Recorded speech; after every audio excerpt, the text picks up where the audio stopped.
Ladies and gentlemen, this is not a paid advertising. TheOnlyGround.com, the THE onlyground.com is one of the most amazing places for information that I consistently go to. If you guys want to have conversations about our old interviews or even topics that we don't discuss, the group of people that are on the onlyground.com message boards are some of the most brilliant that I have ever come across. Those little like knick-knack facts that we get here and there, that's where a lot of it comes from. Please check out the link in the bio. Welcome to the show. I am MMA insider and Herb Dean's dog sitter, Joey Venti, and you're listening to the MMA History Podcast, the only podcast dedicated 100% to the preservation of mixed martial arts history. Interviews and stories about the early days of MMA direct from the men who lived it. Hundreds of interviews, thousands of hours of research, all conducted by the most obsessed mind in the business, the MMA detective Mike Davis. Join us as we document the history of the sport we all love. Welcome back to the MMA History Podcast. I am Joey Venti. I'm with the host of the show, Mike Davis. He is the MMA detective. I am Herb Dean's dog sitter, and we have a special episode for you today. Few schools were more important to the early California MMA scene than the Shark Tank. Today, we're joined by Shark Tank fighter and Super Brawl tournament champion, my friend Jay Martinez, and the Shark Tank's founder, head trainer, fighter, and frontman, Eddy Millis. Guys, thank you for being here. Thanks for having us. So, Eddie and Jay, in terms of like pioneers, Joey and I are like kind of getting a little bit more picky in regards to like when we throw that word around. And you guys for sure were the beginning fabric of that California mixed martial arts scene. Where does your journey begin for submission fighting? Eddie, let's start with you and then we'll pass it to Jay. I mean, I think I tell this story often. My journey for submission fighting started when I think I saw something on the internet and I was working loss control for Super Kmart. And I remember I had a big altercation with some shoplifters and I'd already had stand-up skills. And at that point, I'm like, wow, I want to learn Brazilian Jiu-Jitsu. And there was hardly anybody was here. This is 2004, 2005-ish, right? California was pretty established. 1994. Sorry. Okay. Yeah. Say boom. 1994, 95-ish. Pedro Carvalho, Joe Moreira, Alan Goyce, fresh off the boat. You know, Alan Goyce was, and then I wanted to learn the ground, and I remember like my 2 months into doing Brazilian Jiu-Jitsu, I sparred with Joe Moreira, and he picked me up and tossed me on the ground and choked me out. And then from there, I've always liked what Paulson's done, Eric Paulson. And so I tracked him down. And so I used to drive out to Marina Del Rey from Rancho Cucamonga and train with Eric Paulson. And then I'd go train with Alan Goyce and Joe Moreira. And that's kind of where it started for me. And Jay, when do you kind of fold into this mix? I got introduced into MMA. It wasn't MMA though. It was called NHB. Yeah. No holds barred. And I didn't even know what the letters meant until somebody had to tell me. I had no idea what it meant, but it was probably late 88, 89, around there. Okay, so I was pre-UFC 1. Oh yeah. Okay, so was this like point karate tournaments, or were these? No, it was. I was doing judo at a place called Tenery Judo in East LA, and I don't even know if it's still around. It might be still around. It was looking like an old Japanese dojo, and I was training there, learning judo because I wanted to learn judo because I seen so many guys in wrestling. Because I come from a wrestling background, learn how to throw from judo, so I wanted to learn a little more throwing. I already had a background in boxing because I boxed when I was 7 till I was 12. And then I started wrestling when I was 12 all the way up into college. And right I guess it was like 88, 89. I just finished wrestling at Rio Hondo. And a guy by the name of Baron Powers, a black belt in judo, he hit me up and said, Jay, you look like a guy that can handle yourself. Well, yeah, I like to box. I wrestled. I wrestled in high school, wrestled in college.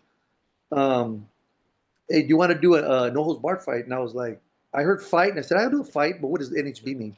He goes, no holds barred. And he told me what it meant. So I said, yeah, I'll give it a shot. So who were the early day promoters of NHB events in California? Neutral grounds. Oh, Neutral yeah, neutral grounds. ground. Wait, we're talking pre-UFC 1. Neutral Yeah. grounds. Well, no, was neutral grounds, did they Kaja. start? No, they didn't start pre-UFC. That question I can't answer because we were going to Mexico, but that was post UFC 1. Yeah. All of my fights pre UFC 1 were from just like guys that wanted to fight. Like I had a fight at the Long Beach, the pier, like where all the docks come in, the Long Beach docks. That's one of my NHB fights. And Was there a Was it ring? on, wrestling mat, ring? What was it in? it was a box. It was no higher than maybe about 18 inches off the ground, like a couple like pellets. They put like 3 or 4 pellets up, and then they put like a huge wrestling mat on it, and then they put poles around it like a boxing ring. But And it what would seemed they very. would they advertise, or was this just something? Oh, they didn't advertise. So was it pay to enter? What do you mean? Did you have to pay to fight? No, no, I didn't pay to fight. They just asked if I wanted to fight, and if you won, it was $500. Let me tell you something. $500 is a lot of money. Back in '89, I was like, Yeah, yeah. I was a wrestler. I boxed when I was a kid. I had a lot of street fights. You know what I mean? Like, what is it about? It's just a fight. So I went in there with shorts, t-shirt, and boxing shoes, or actually my wrestling shoes, not boxing shoes. So My it looked like wrestling. your typical Cobra Fighting Federation event. Joey, would you agree with that? Yeah, I guess. Yeah. Without the I didn't even know intergender that. championship. Yeah. Yeah. Yeah, I went in there like that. So Joey, like when you look at the early no holds barred scene, essentially it was Florida was being run by come on, dude, we just dropped a video of him.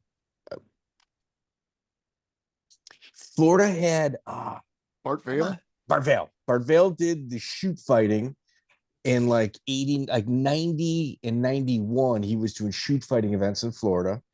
And then, so you guys just had these kind of like one-off shows in California occasionally. So it did exist. Well, it's just, but also existed that was really big in our gym was Pedro Cavallo or Alan Goyce. They would bring in wrestlers from colleges and everything, and I got actual video cassette tape somewhere in my garage of us having no holds bar fights in the gym. I mean, bare knuckle. I remember Alan Goyce breaking this guy's hand. The guy was covering up the back of his head. Alan took us back and was just like smashing him, broke the guy's hand. We had real fights in the gym. That was a real thing. So it was this like a Gracie in action type thing? Absolutely. Okay. Yeah. Okay. And we were really tight. God, man, these early days, we'd hang out in the gym for 6 to 8 hours. And yeah. Then the guys would come in and then they'd fight and get beat up and then leave and we'd go eat. It was crazy.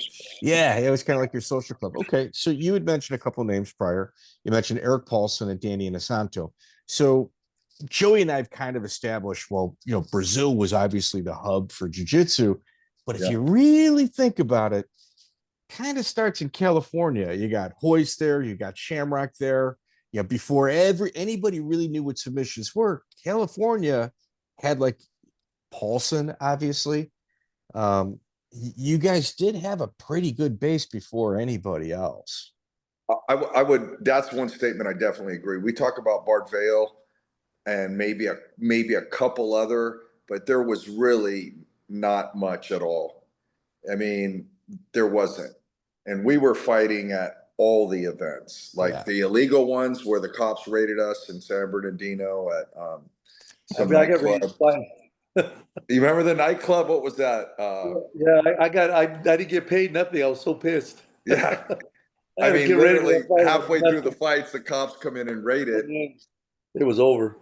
And then driving down to Mexico, and I tell the story all the time, just going to Mexico and then trying to collect our money after the fights and get out of there across the border safely for $50. The guys made $50, you know? Yeah. Yeah. Yeah. It's in my opinion, like I love that no holds barred era, but the golden era of mixed martial arts is like 2003 all the way up to about 2010. Like it was just like every event we were just salivating. We couldn't get enough of it. So Eddie, you started kickboxing in Europe. Yeah, I was in the army. I was stationed in Mainz, Germany, and I went to the gym and saw this guy training, and I asked if I could train with him. And I had already been doing martial arts all my life, so I started training with him. And their kickboxing was their tournaments were like a modified like Saito Kaikan or Kyokushin style, depending on which one you went. And it was really tough because being in the army, you got to get approval to do those type of things. I broke my hand, and they were pretty pissed about that. They don't want you to get injured, but yeah. So they had a nice little bunch of tournaments in Germany all over. I was stationed in Mainz, but we would actively find stuff. You'd fight against other service members too, Uh-oh. You're muted, Mike. Jay, your first fight's in 1998. And first fight on the record. On record, yeah. How many fights do you think are pre-record keeping that you had? Well, I think I stopped counting after a while because they're just like, I didn't even know you needed a record back then when you fought, only when you came into the fight. But my record that I can last remember was 21-7-1. Okay, that's a lot of fights. Yeah, it's a lot of fights. Yeah, I mean, Yeah. I don't know. I see the guys now in the UFC, and some of them have like twice that many, 3 times as many. Yeah, but those guys are kind of weeding themselves out. 50 Fight Club members won't exist 5 or 6 years from now. Like outside of like Iowa, you're not going to get any more real 50 Fight Club members into the UFC. It's just... Yeah. The hardest part too, guys, is that there are fights. I even have a video, like when I fought at Neutral Grounds, I knocked a guy out. It's not on my record, and It sucks. And I've asked it to be on my record.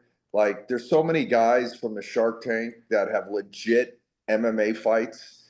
And the other thing is having it on your record, win or loss, it gives you a certain amount of glory and what's the word? Credibility. Street cred. Yeah. And to think about you're fighting for $50, but your record's not right. And the thing, most of these record systems online they're flawed. I've even written for a couple of my fighters before, and it's like, okay, well, we got to look it up. And I'm like, you guys don't understand. Like, we were there before you were even recording fights. Yeah, and you guys were deep too, Joey. I think the one thing that like stood out about Shark Tank and like their impact on the formidable scene of mixed martial arts was you guys had a deep team. Like you guys could fill spots like no other team could. TJ called me up one day on a Wednesday. Said TJ DeSantis. TJ Thompson. Super Brawl. He's doing something in El Paso. He said, I had 5 guys drop out. Can you make it out? We rented a van. Danny Feld got his guitar. We got in the van. We jumped out it drove out to El Paso and fought. And on a 2-day notice, and we won 4 out of 5 fights. Yeah. So Jay, your first fight on record is 1998. It's kind of a star-studded card. You got Jason Farron, future UFC fame. Savant Young is on a card, and dude, it's a legit main event between Tiki Goshen and Genki Sudo. Oh yeah. Was that your introduction to the Japanese samurai? For me? Yes. Yes. Yeah. And I didn't even know who he was part of that. Huh. Did he have the elaborate entrance like you did with the UFC? Not really, everybody knew who he was other than me. So I wasn't a big fan. so he went to high school in Arizona, and Frank Trigg used to coach him in wrestling. Genki's an interesting guy. So the California scene, Jay, when do you fold into the Shark Tank?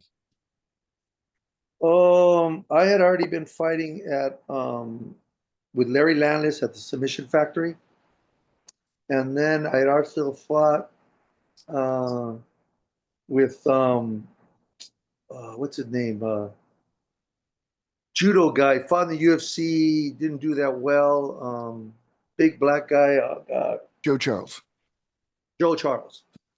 Fought with Joe Charles' team also for a little while, and then I ultimately I fought with Eric Paulson Oh, a little bit, and then I went with actually I went with Eddy because he had so many good fighters, and all the teams that I fought for prior to that, which understand this, I had no loyalty to anybody, so I just wanted to go where I was going to get the best training. And Eddy had a school of guys, and I was like, man, I could do this, even though it was a drive for me from Whittier all the way to Ranch Cucamonga. You know, it's an hour drive every day, and I would go there 4 or 5 days a week, sometimes 6 days a week. yeah, but like your whole day revolved around that. It was different. Like you were there, Yes. you were there for a minute. Yeah, you weren't just going there Yeah. for an hour or 2 hours. Yeah. No, it was a long drive, but I even stayed there. Sometimes I just stayed there the whole day because I would do the morning class with Eddy, and then I want to do the night class as well. So I'd have to stay there because I wasn't going to drive back home and go back again. Yeah, Eddy, you became a promoter's best friend for a while, filling spots, especially at the last minute. You guys very rarely ever said no to a fight. Yeah, because I think, and that's the thing that I have a hard time watching the sport nowadays and seeing all the politics and all that. We fought because we love to fight. We didn't say, oh, I want this, I need this money or this guy, whatever. We fought. I mean, you got guys like Jay, Phil Ortiz to fight Dan Severn on a 2 days notice because the guy dropped out in Utah. And Phil's like, what should I do? I said, just go over there and try to knock him the fuck out, and but we weren't sitting around saying, oh, my record or this or that. But we fought. I was actually trying to compile how many fights that we fought, and it's got to be in the hundreds, you know. I, I I would, took yeah. I took at least, and off the top of my head, it could have been more. I took at least four fights with Eddy on the shortest notices I ever had. I told Eddy, "Hey, dude, I don't even know I could make the weight." He goes, "Dude, you'll make the weight." Oh, all right, I'll do it. I'll do it. Fuck it. Yeah, no, Jay. I always tell the story. I've told it before, but I'll never forget when Jay did the Super Bowl tournament. He won 2 fights. He comes In Hawaii. back. He goes, I Yeah. can't fight anymore tonight. I said, bullshit, Jay. I said, Yeah. if you don't fight tonight, you're gonna get it in the locker room. We're gonna I fuck was this like in the so locker room. tired, man. I didn't want to do it. and he didn't want to fight. And I couldn't believe it. And because he was exhausted. He had fought 2 fights already. And we kind of made it so Jay had to fight one way or another. He either goes out there and fights in the ring and wins the damn thing, which he did, or fight in the locker room with his own guys. I remember, man. I didn't want to go out. I didn't even want to take the fight to begin with because I wasn't really even in shape. It was one of these things that, hey, dude, we got to fight over there. Want to do super? Yeah, why not? Why not? See, you guys were one of the rare teams that was, in my opinion, established in Hawaii as well as California because of how many guys you sent out there. I mean, how often you guys were almost at every single Super Brawl. Yeah. And the icons as well. I fought there 17. I like TJ. TJ was good to us. It's just a whole thing of getting on a plane with a group of 6 or 7 guys and flying to Hawaii and then and 2 days later you're fighting. But there was a lot of mistakes. Like, I try not to make any excuses for our guys or myself, but like we'd go to Hawaii and we'd surf. We'd go do surf lessons 2 days before we fought. I didn't know about how exhausting surfing is. You know what I mean? And we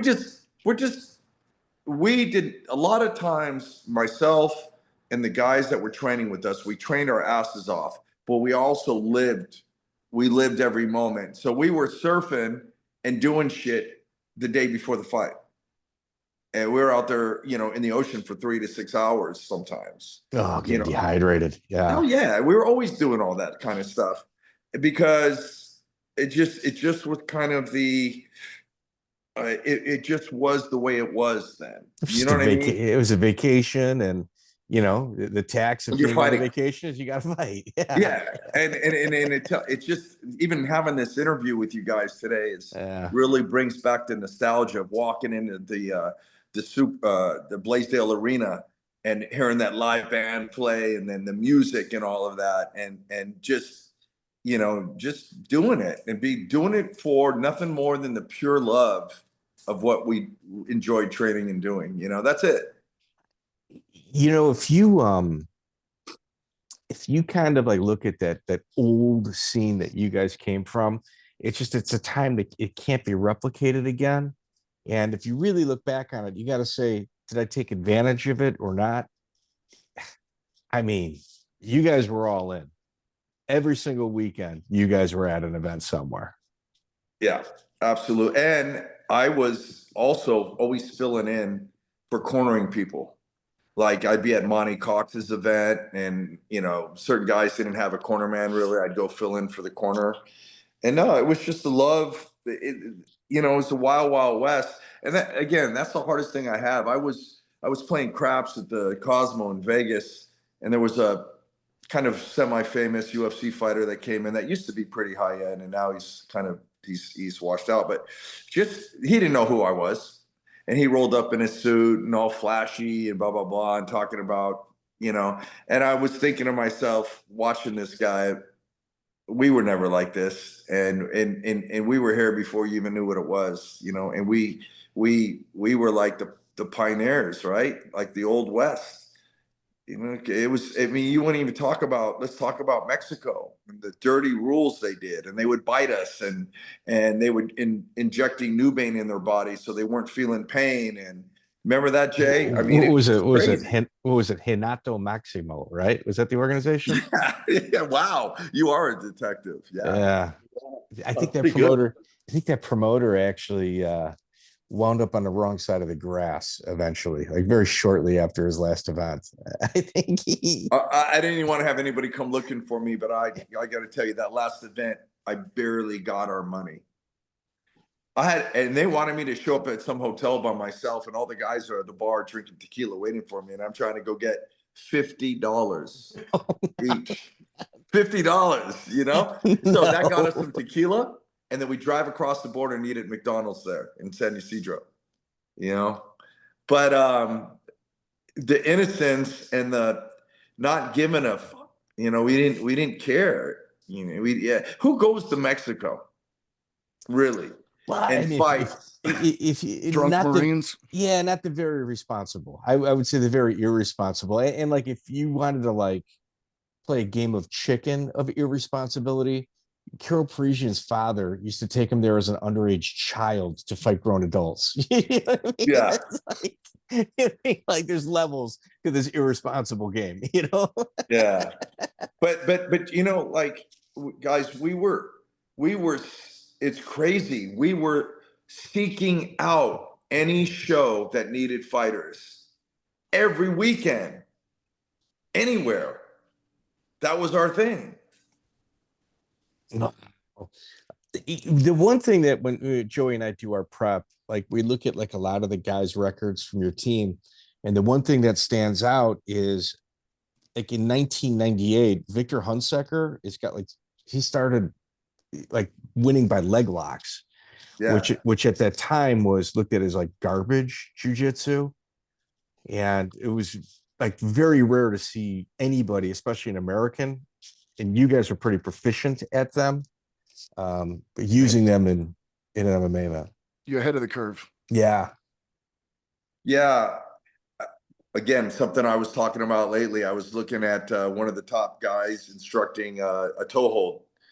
And he's like, so many people do it like this, but this is how you put your forearm in. And he didn't say fulcrum, but he created a fulcrum. And I'm like, oh, we were doing that. And, and where does it start from though? Was it from VHS videos? Was it a Luta Libre guy? No, I learned Eric a lot. Paulson? I was fascinated with Eric Paulson's background and seeing how Eric did. But the truth of the matter is, like, somewhere at the beginning, someone has to have like an IQ or an fight IQ or understanding moves. We would try stuff. We would experiment with stuff. We would say, okay, what works, what doesn't. I always worked off what I call a probability ratio.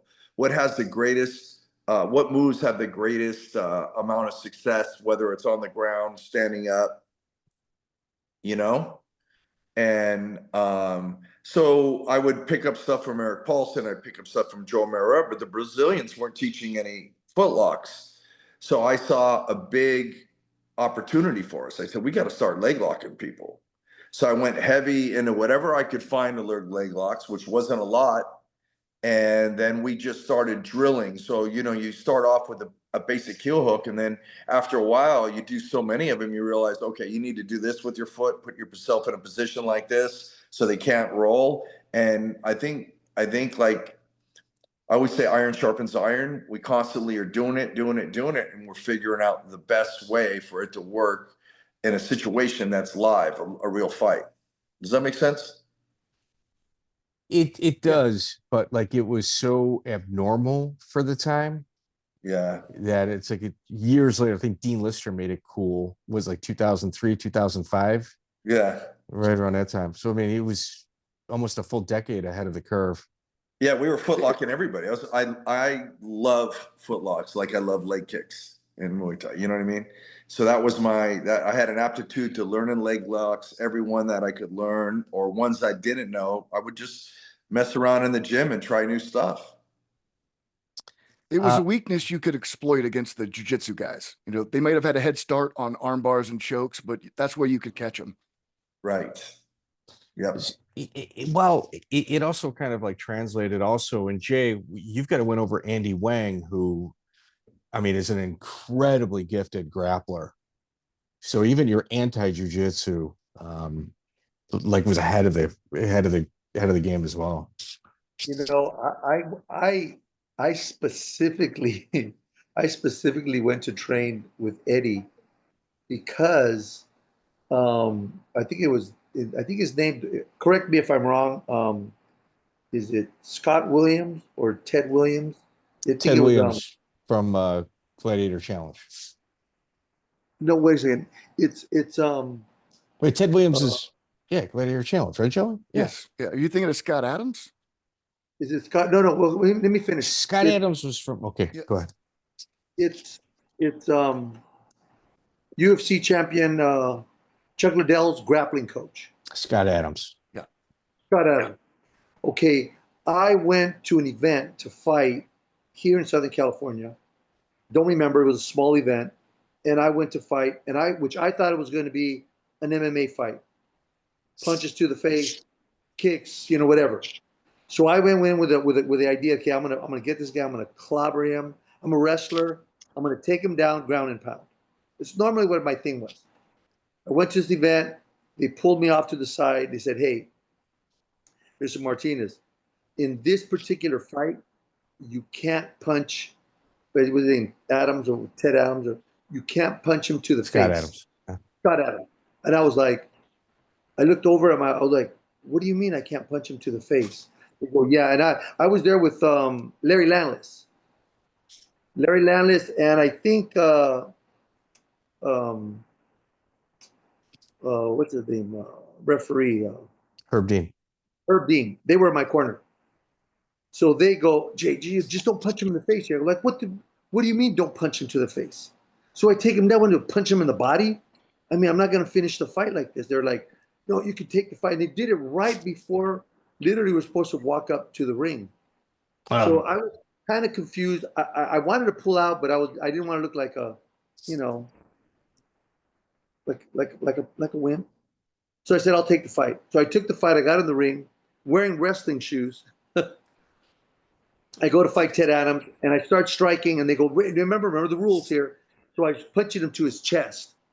You know, just punch it to the chest. He shoots on me. I'm a wrestler. I just sprawl. And what he does is he falls back and he rolls back and pulls me in his guard.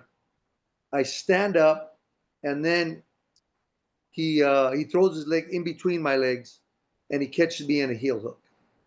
And he gets me in a straight footlock on my right leg, on a straight footlock. And before I could even do anything, I just hear it lock up, and I hear the snap, snap, snap, snap, pop. You hear the loud pop. And I just looked up at the ref. Then I looked at Scott, and I go, tap. that thing is broke. You can hear it snap. I just go tap. And he let go, and he stood up, and he won the fight. Because of that incident, that's when I saw Eddie. Because I said, I need to learn about these footlocks, these heel hooks. This is not going to happen again, ever. And that was my introduction to going to Eddie, because Larry wasn't proficient in them, and no one else really was. So I went over to saw Eddie footlocking all kinds of guys. I said, I'll take an hour drive. I'll see what this guy's got. And I stayed there for quite a while.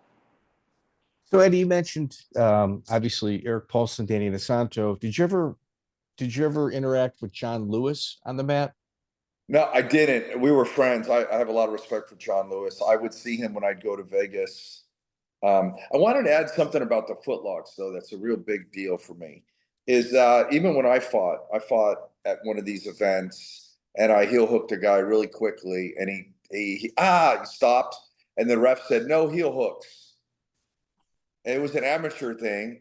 And then after, I think I ended up losing. I gassed out and lost. But they did that to us a lot. We would get there, never mention of no leg locks. And then when we got there, they would tell us no leg locks. This happened quite a few times. I think at that time, it was kind of like, I don't know, like the bastard child. Like you just, okay, we know they're proficient, but nobody practices them because, the powers that be maybe don't want to do it in practice, or they're not that good at it and they don't want to be exposed. So Right. No one could use them. Like it was like a dirty secret, footlocks. Yeah. It really was. Yeah. And that was the biggest thing, right? I mean, you just look at the current landscape of submission fighting, jiu-jitsu, whatever you want to call it, and they're either stalemating each other out or footlocking each other. I mean, it's crazy. It's become point fighting. Yeah. To a certain degree, MMA has become point fighting. Well, MMA, but let's just talk about sport jiu-jitsu. I mean, it's draws, and then not only that, yeah. but the climate, the infighting, I want no part of it. Like, I love training, but I'll just continue to go to Thailand and do my Muay Thai. I want to train on the ground, but all this in-school fighting, this person's better, this guy's the GOAT, to me, the sport didn't go in the direction, or the sport jiu-jitsu, sport submission fighting, it didn't go in the direction that I would have liked it to go. And, I'm not going to use the words I want to use because I don't want to offend anybody, but yeah, I'm not into it, man. Yeah. Yeah. Lots of draws. Jay, you also fought kind of like a who's who of the brick and mortar gyms. Justin Davis is one of them. He was an old Dennis Hallman guy, Matt Hume guy. Yeah, it's a long time ago. Yeah, but definitely one of those foundational characters from the Pacific Northwest. Yeah, I don't see us as pioneers, though. I mean, it makes me even feel older than I am. But I don't see us as pioneers. I think that we came in maybe too early. Well, but that's what pioneers do, Jay. Yeah, but not as a pioneer because they were already. I think the sport was already out there by the time I got so into it. you're No looking way. at the NHB guys as the pioneer. Okay, so the first wave is the NHB guys, and then you guys were that second wave. Yeah. No, well, I did the NHB when I was in my 20s. Yeah, you kind of caught that tail end. But Yeah. Jay, you got to remember, Jay, you were fighting. Hang on. It was called NHB, but hold on one sec. This is important. Before it was NHB, it was cage fighting. And Jay, you were fighting before almost anyone was on events before I even knew there were events. So it was cage fighting or some underground crazy stuff. And then it went to NHB because they were trying to figure out a name, no holds barred. And then we went from no holds barred and we finally got a name called MMA. It became like the dirty word where everyone's like kind of correcting themselves. Like that was like my first introduction to political correctness. Like, oh, no, we're calling it MMA now. It's like, man, what the? Yeah. Here, I think we can kind of settle. Eddie, I think you might agree with this. If you fought under the headbutt rule set, you're a pioneer. Oh, okay then. Eddie, can we agree with that? Is that a good barrier to entry? Yeah.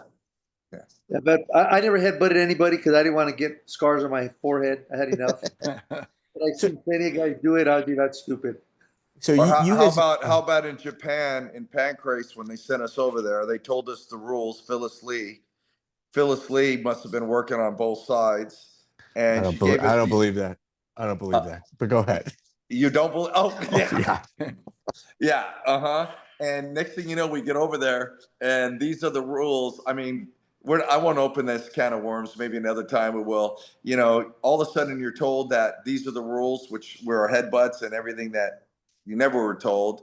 And then, you know, strange little blue envelopes that get passed around. I'm sure you heard stories. I'll just leave it at that. But yeah, crazy. So did Phyllis also take your corner pass for her own flight over?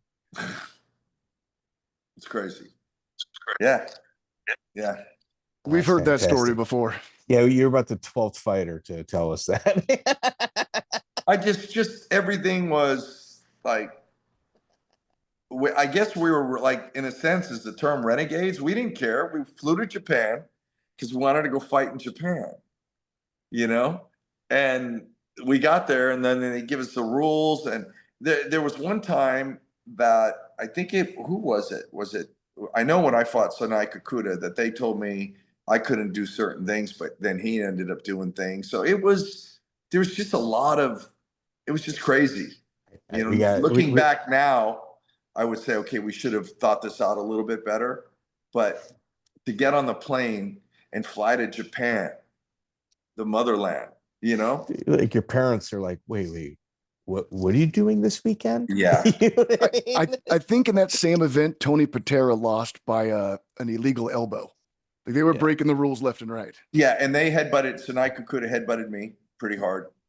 And then I don't know if other people have opened up about pancrase. I don't know. But I don't know if you know about the blue envelope. Go ahead. Tell our audience. Well, I mean, there's a lot of pancrase for a lot of people was pro wrestling. They would tell you, like, okay, you can't do this, don't do this. Maybe it's best for the Japanese fighter to and they sit you down and then they would hand you an envelope, a little blue envelope with a lot of yen in it, which was probably 3 to 5 times the yen that you were getting for your fight. And think about that for a second. So I don't know if it happened for everybody, but I experienced a lot of interesting things over there. Okay, here, were you ever involved, or let me rephrase this. Were you ever aware of a fixed fight taking place prior to it happening in the ring? No. Okay, just after. Okay. Yeah. So Phyllis Lee, I have been looking for almost 2 decades now, looking for a pro wrestling picture of her so I can frame it and throw it on my wall. I mean, she was an absolute pioneer, a carny growing up that just somehow had these contacts in Japan that they were very loyal to her, and she took full advantage of it. Full. Yeah. Yeah. Cool. I mean, Is that a good description? We got peanuts. She probably got 80% commission on our fight purse. And then again, you get the Japanese pull you aside and have the talking to, and you don't know what's going on over there. You know, you don't speak the language. You see people huddled up, and all you know is that you want to get in and make it out alive, I guess, or just try to make it a good trip. We were thirsty for action. We were thirsty to fight, and anyone who would take us. I mean, Tony Patera, when he fought UFC, he wasn't really prepared for Vandalay. I mean, that wasn't something that we'll get to it. We're gonna get to it. Let's stay on Japan. Okay, all right. Let's stay on Japan. All right. So you guys are in Japan. You guys get flown over. You're getting taken advantage of left and right. That's painfully obvious. Right.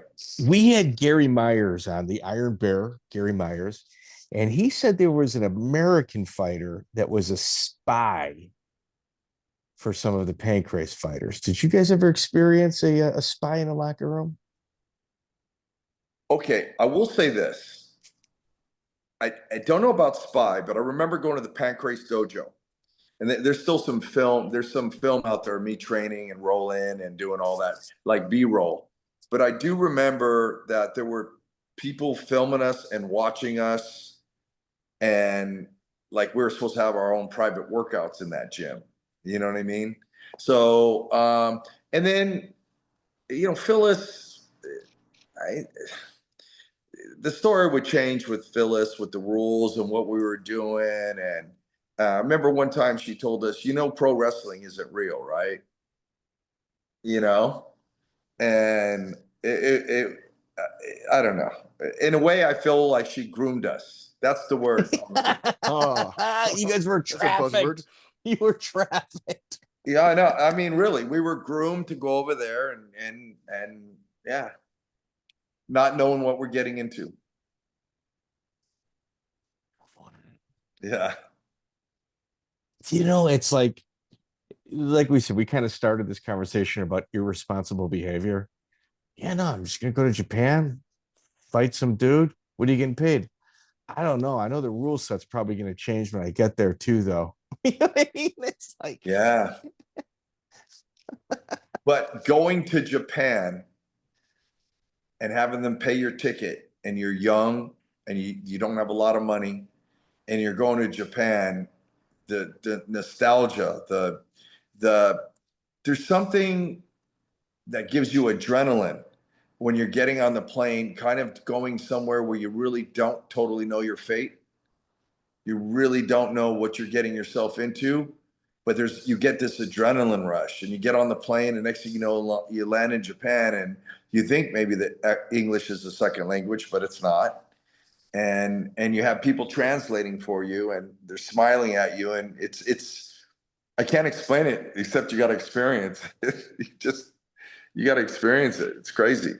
Did you spend any time in Roppongi while you were there? Oh yeah, like I think Boss has told the famous story in Roppongi where I had a big fight, a street fight in Roppongi. Really? And Boss was refereeing it. It started in the club in Gas Panic too, and then it went out on the street. And then I ended up choking a guy unconscious, and then Boss threw me. Boss was counting 5, 4, 3, 2, 1, and they threw me in a cab after I choked him out. And then I remember Koichi Kawasaki saw me the next day at the hotel and said, "Oh, Eddie, interesting. What happened last night?" Like the word spreads over there. Yeah. So yeah, I mean, we had our time down in Roppongi, and again, you know, it was like it's like the wild, wild west. You're going out, you're in Japan, you're drinking, and the next day you're fighting. Yeah. What about Yuki Kondo? Did you guys ever interact with him while you were over in Japan? Just respectfully, you know, like hello, that type of thing. Joey, I think I just need to be direct. Did Jason Delucia ever ask you about your game plans, about your opponents prior to you guys fighting them? Did who? Jason Delucia. You know what's crazy? I didn't have any interaction with him. Oh. Yeah. Because if you look at his career, it's like 95% in Japan. Guy's from Boston. He spent more time in Japan fighting than he probably ever did vacationing here in the United States.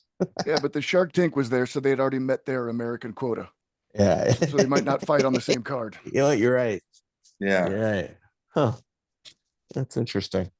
You guys also trained Gary Goodridge at one point. Yeah. So what happened was I was starting to make some waves with Mighty Mo in K1. And I had met Gary and had some interaction with him. And I think one night we're all out and I talked to Gary. I said, dude, what are you doing? Like, who's training you? You're an absolute beast. You're strong as hell. You're just going out there winging it. And who are you training with? What are you doing? I'm like, do you want to win some fights? I mean, you got to finish off strong. And next thing you know, he was flying in from Canada, coming down and training. Super strong guy. In Mighty Mo, how did you guys find him? A friend of mine said, hey, I got a guy who's a boxer. He's drives for me. He's doing other stuff. What do you think? And I called Scott Coker. What's other stuff? What's other stuff? What's other stuff? Collections. Yeah. I've heard. Just Stuff. Ways to make money, right? Yeah. And I met Mo. And when I met Mo and we trained, there's something that I noticed about Mo. Is Mo knows the secret. There's a secret about fighting in a box, especially in kickboxing. And that's where the overhand right developed. That was crushing everybody. Because as soon as you kick, we can see your shoulder move and you throw the overhand right, and your percentage of landing that, like I told you, we like to work on probability ratios. And if you look at that tournament where he knocked out everybody and he won the K1 Grand Prix in LA. But anyway, back to how I met him. I called Scott Coker. I said, I think I got a guy. They set it up at the Beverly Wilshire Hotel to meet with the Japanese. Mo was running late. It was a shit show as usual. We got there. They said, we're going to give you a chance. You're going to go fight in Okinawa. I think that was our first fight.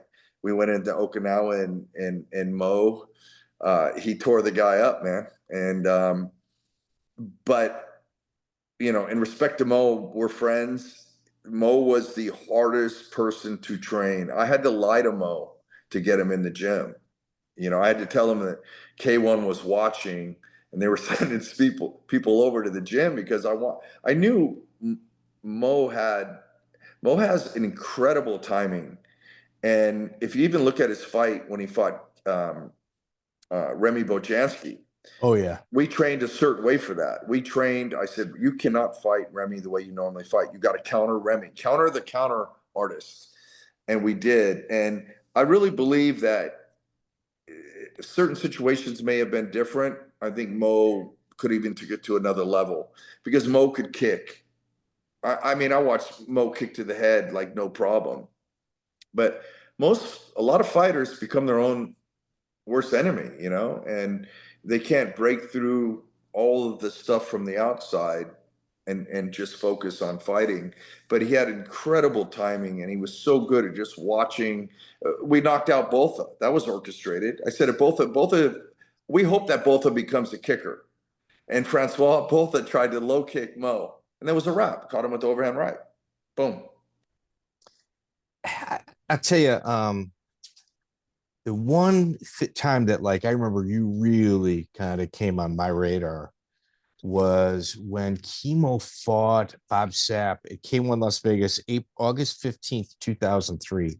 Wow. They were kind of like expecting, I would say they were kind of ushering in a has-been Kimo, not be in shape, maybe good for 30 seconds. But still looks good. But still physically looks the part. Why don't you explain kind of like the training process that you did with Kimo to prepare him for Bob Sapp? Yeah, it's crazy too, because people don't know that I also took care of Bob Sapp when he was in LA. K1 had asked me I had a contract with K1 as a trainer. They used to pay me as a trainer. And then I had a pretty good contract with K1. But when we fought Sapp, I said, look, Sapp's going to wail on you. You got to cover and then hit him with two good, you know, a nice 2-piece or a 3-piece. At that point, I had him dialed in, Kimo, for the most part, training. Another very loved Kimo, but it was hard because he was all over the place. Was he set in his ways, or was he ADHD? Shoot, I feel like I think so ADHD. ADHD. I also feel like maybe set in his ways in certain ways. Kimo's a wonderful human being. Most people don't know. I mean, like, remember my birthday, he came and brought me a gift, but he didn't want to let anybody know that he brought me a gift, so he slid it underneath the table. He said, he's a good dude. And as far as physical specimen, I have not seen anyone that I've trained that had the strength that Kimo did. I watched him leap like a leapfrog at the gym, and he cleared the whole mats. It was crazy. So we prepped for Bob Sapp. You saw the standing 13 count, or whatever it was. Well, I mean, you're saying 13. Okay, I'd even say closer, like 17, 18. But go ahead. And here's a funny thing. So after this, I run over. Dana White stops me, and Dana goes, "That's bullshit. What are you going to do?" And this is a young Dana White. I said, you guys, you got to protest this. You got to do this. So I went to my handler in K1, and I've never said this on a podcast. I said, we're going to protest this. This isn't right and everything. And he looked at me and said, "Eddie, isn't that kind of like Mickey Mouse suing Disneyland?" I'm like, "Okay, I got it." And I just walked away. Yeah. It's true. It's true. You just, you're a therapist at that point, just agreeing with everything and then moving on to the next event. That's right. Especially because your livelihood depends on it. I mean, it was the second round or the third round? What did it go into? I think it was the third round. I think it was the third round. I was so irate. There was, if you even look at what's his name, Kakuta, the referee they brought in for that fight, right? Wasn't it Kakuta? Yes. So it was in Las Vegas. So this is when Bob Sapp was like at his all-time high in Japan. Oh, yeah. And it didn't carry over in Las Vegas like it did in Japan, but it got the Japanese viewing audience. It carried it. I mean, I was out with Bob Sapp one time, and I was helping out with Bob Sapp too after this fight. And we went to some Italian restaurant, and we had a van. We got in the restaurant. There was only like 4 people, and I'm not joking at all. Within 1 hour, there was 2,000 people surrounding the restaurant. They had to lock the doors and everything. Was this in the United States or was this in Japan? In Japan. No. It was absolutely like being with the Beatles. He had his own ice cream, Bob Sapp pizza. He crossed over to be a star over there, How much money do you think he made over there? I heard like $6 million a year or something like that. So Jay, from what I understand, there was like Halloween comes around. There's those pop-up stores that are open for 2 or 3 months out of the year. They had pop-up stores with Bob Sapp merchandise that included tea bags filled with body hair shavings. I heard that from a very reliable source. Oh my God. Well, Jay, we would have to get together and have a couple of whiskeys in private. How much tea did you drink of Bob Sapp body hair? I know there was Bob Sapp ice cream. Yeah. Yeah. But it was incredible to be around that guy, and the fans over there are just crazy. How did he handle it?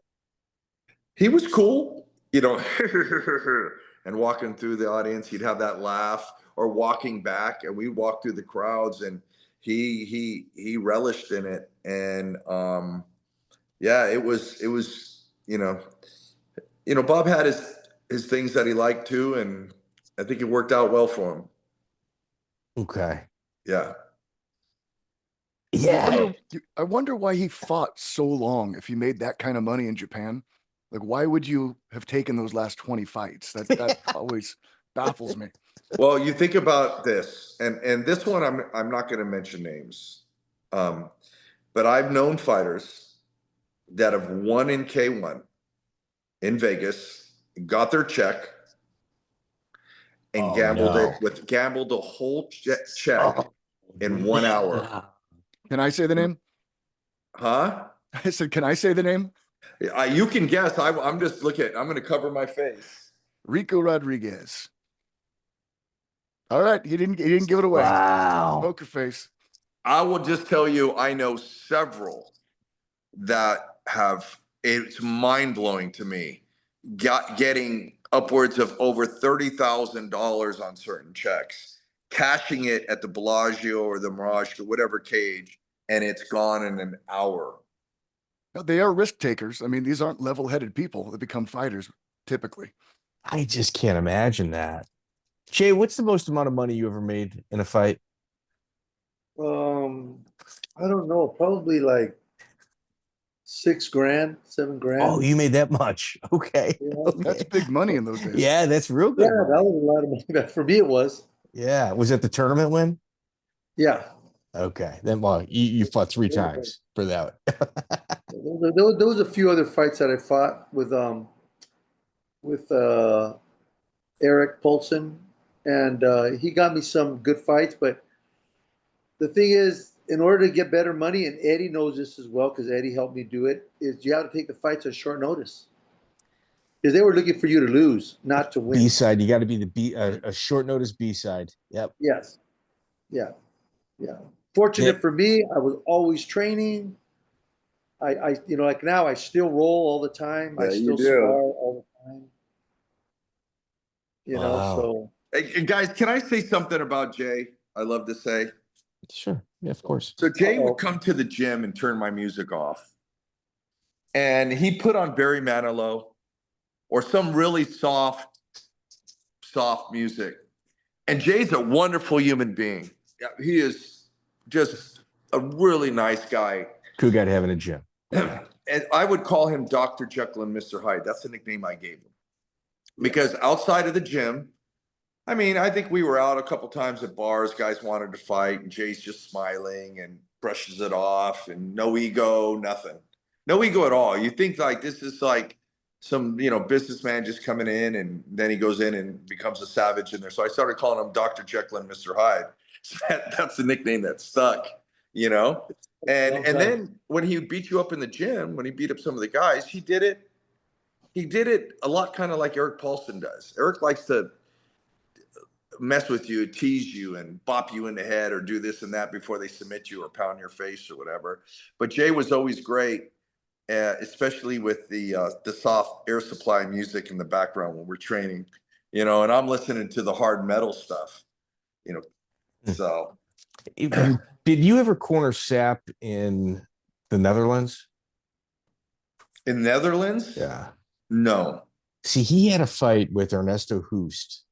And he walked out of the locker room and went to the airport and left. And they pulled one of the table announcers to fill in and fight Hoost. Wow. Yeah, was that too hot to handle? Yeah, Epi Echteld wouldn't open up about it. Yeah, I heard it was contractual. I don't know. Guys, because you're the detective, right? Japan, we're still going to uncover facts about what happened in Japan. So for a long time. Or where they did things. So what Joey and I have, through our exhaustive, ridiculous research and interviews, is we've figured out like Japan is like the Yakuza. They're the mafia guys. They're the ones that are, holding the party. But then there's like the fuel for the fire. Well, where's the fuel come from? It's not just Yakuza.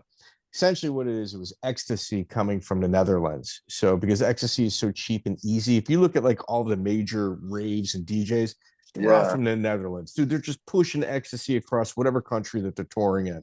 And yeah, so Japan essentially was being fueled by the Dutch mafia. The Dutch mafia really held the keys to the kingdom. Oh, I can't even talk, but I'm going to tell you, I had some of the best times. I live with Peter Arts. And I trained with him for, I think, 3 weeks. And I had some of the best times I've ever had in my life and seen stuff right out of a movie in the Netherlands and was treated like, I can't even tell you. I I did stuff in the Netherlands that were, I don't know. One day I'd love to, I don't know if I want to write a book, but You might go to the grave with those. yeah, man. I mean, and some dudes that were heavy, heavy hitters. You know, same thing when you go to Russia and you fight. When I took David Gomez over there, I mean, you're with dudes that you say the wrong thing, you're going to disappear. I remember the Japanese family took us out to dinner when Terry Lekomsky had to fight in L1. Do you remember L1, the women's organization, when she fought Becky Levi? I think Marlos Conan fought in that organization as well.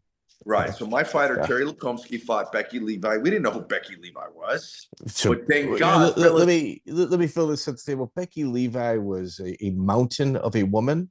Yeah. That was Dan Severn's bag person. We used to go to Dan Severn's regional events here in the Midwest. People were more afraid of Becky than they were Dan. So go ahead. I apologize. So we get over there, and there was a lot of deal making going on, and Becky Levi was going to be a big superstar. And Terry, I have not seen that woman in years, but God bless her, man. She was a scrapping woman. And she wasn't super young, you know. She wasn't in her 20s fighting Becky Levi. She was in her 30s. And we get over there, and let's just say she lost. But the dinner they took us to, I mean, the family, those guys picked us up, and we went out to some skyscraper, and there was 14 of us. And I remember the bill being somewhere around $8,000 in Japanese money. Wow. And the Olympic judoka was there, and some, what do you call it? Golf player, famous Japanese, but they were giving us the best sake you could drink. The sushi was probably the best I've ever had, whiskey and all that. So yeah, I've been around that and seen it. And when they like you, or you perform like you're supposed to, I'll leave it like that. When you perform like you're supposed to, and you do what they ask, they treat you very well. So L1 later became Remix. It was kind of like it was like the matchmaker from L1 started Remix. That's where Marlos Conan and Becky Levi met.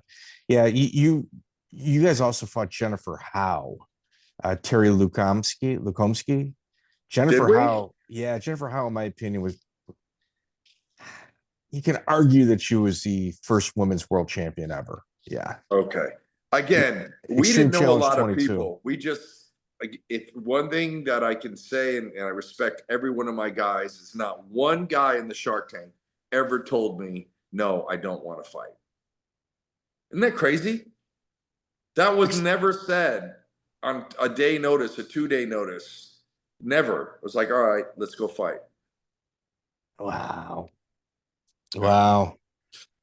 So Cobra Fighting Challenge, the premier event, you guys cornered Tony Patera versus Jason Rice. Where was that at? It's in California, Cobra Fighting Federation. Oh, yeah, I remember that. So Jesus. Here, let me kind of make this come full circle here. Yeah. You guys have a relationship with Lion's Den and Ken Shamrock. Yeah, very good one. This is Mark Hall's event, and this was what made Mark Hall call Shamrock's wife at the time, because he didn't feel Ken was backing his event enough. I was there. I was right next to Ken and Vernon White when it went down. Go ahead. Yeah, man. Mark went up and really started yelling at Ken, and I was thinking to myself, what is he doing? Like, this is another thing. You know, look, I don't want to get off on a tangent. I just want to say this. Ken, people have no idea. Ken is a badass. Oh, yeah. He really is a badass. And he is a badass on the street. And Ken, the Ken that you saw fight Tito, I go on the record for this, because I seen when he brought in some Mike Van Arsdale, he brought in some real top talent down to the Lions Den. And I watched Ken go through a lot of top talent.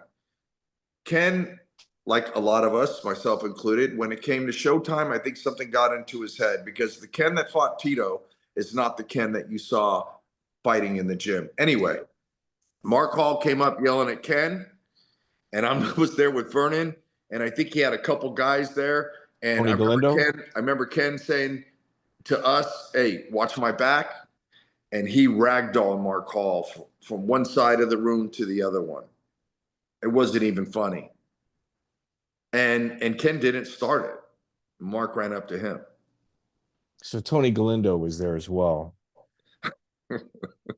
Yeah, I think he was. See, God, I got Tony stories too. But I remember clearly it was me and Vernon right there. Jay, what was your experience like rolling at the Lions Den? You guys were like sister schools.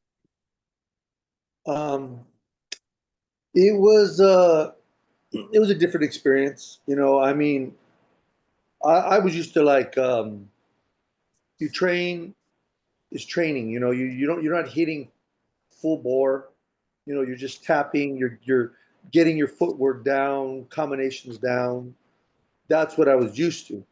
Then Eddie took us over to the Lions Den in San Diego and kind of sort of let us know that it's going to be a little different here, but didn't give us like a, hey, dude, watch out for this.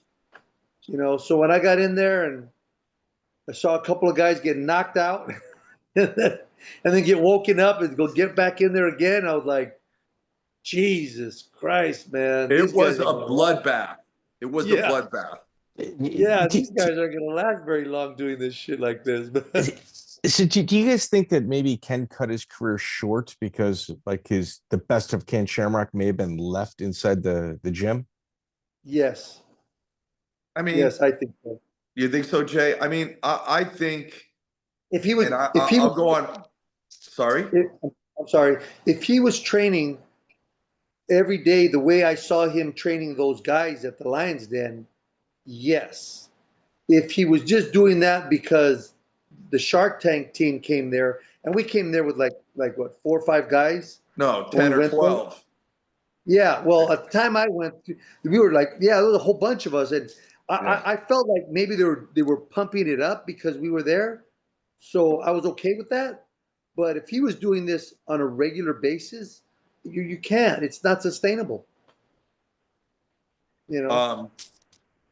We would train at the Lions Den, drive back broken, and then train again at nighttime. Right? Yeah. Well, let's talk about some of the relationships inside there. So Ken Shamrock, here, did you guys ever witness any of the initiation process? Yeah. Oh, absolutely.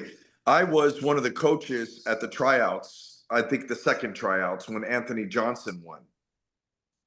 I was one of the coaches. But I've watched Ken. There was one time, Ken was always good to me. Always, always good to me. I've got nothing for respect for Ken.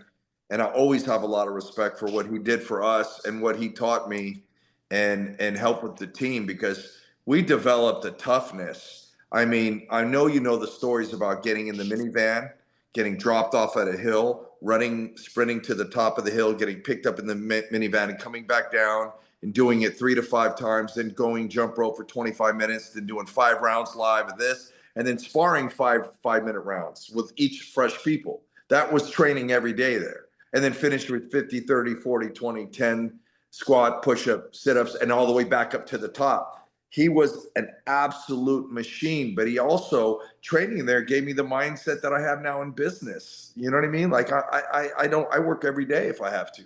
I'm an alien. You know what I mean? And work is easy now compared to training what we did down there. But yeah. Jay, what was your experience like? With Ken? Yeah. It was great. I think the last fight when Ken fought against I can't remember. It was one of his last fights. Kimbo? The Kimbo fight? No, not the Kimbo. I think I want to say he fought who was it? Oh God. Refresh my memory. Give me one of his later fights. He came down to train with us, and they asked me to. I think it was with CSW. And Yeah, no, it was with, Okay, it so was with Eric Eric Paulson. Paulson. Oh, so Eric Paulson Yes. trained Ken Shamrock for. Yes. Okay. Yes. It was Eric Paulson because I set it up. Yes. You're the one that told Ken to go over to Eric and train with him, and I remember that.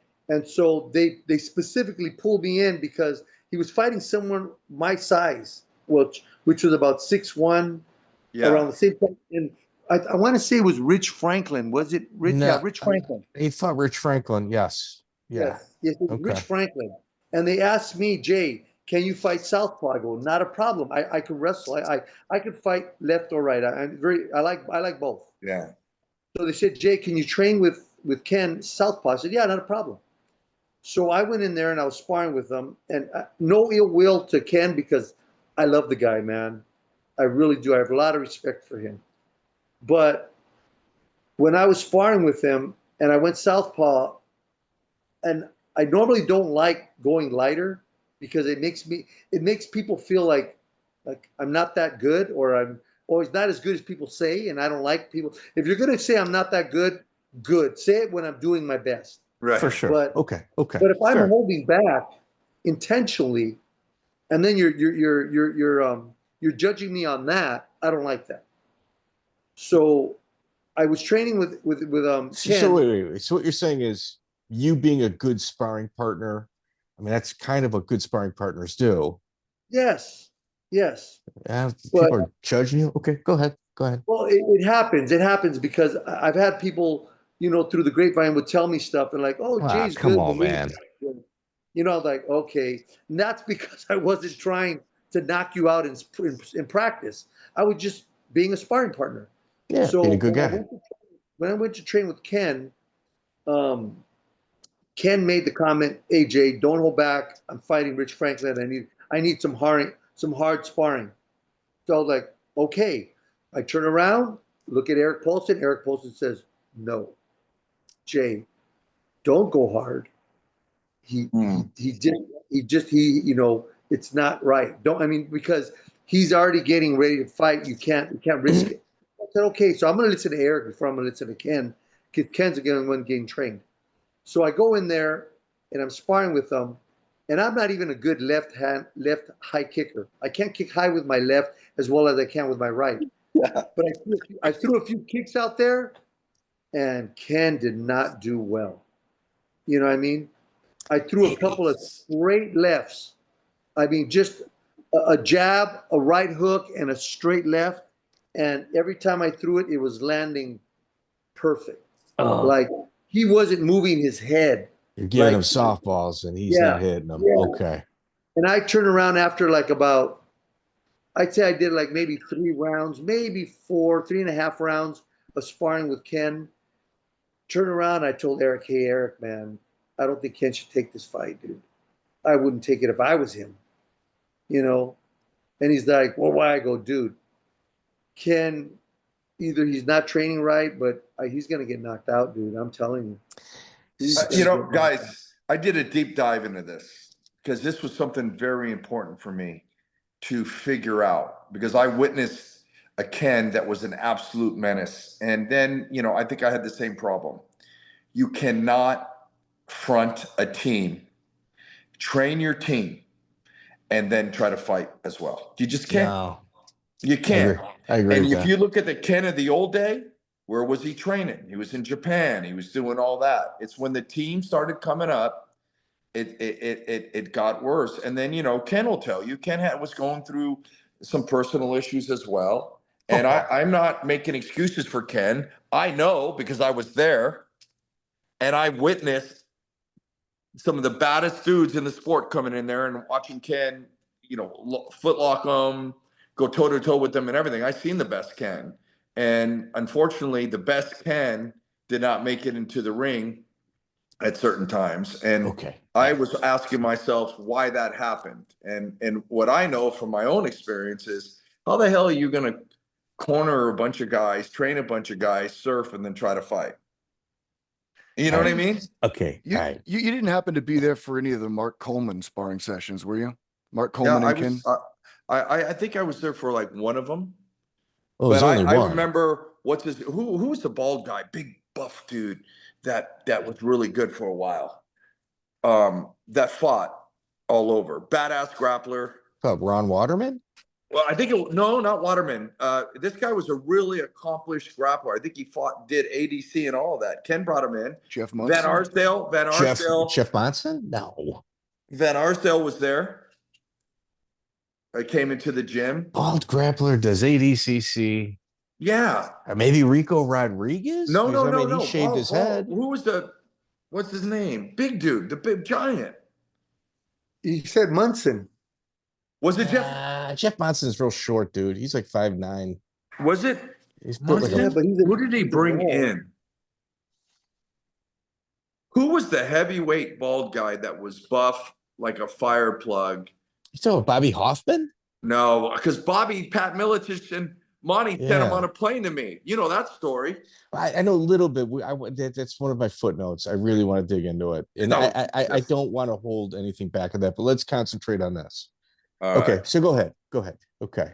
So anyway, was it Jeff Yeah, the snowman, I think it was. And then it's Jeff Monson if it's a snowman. Okay. If I'm wrong, I'm wrong, but I think it was one. But I watched Ken bring these people in and just, I mean, so I'll always know that I don't think you ever got the best Ken.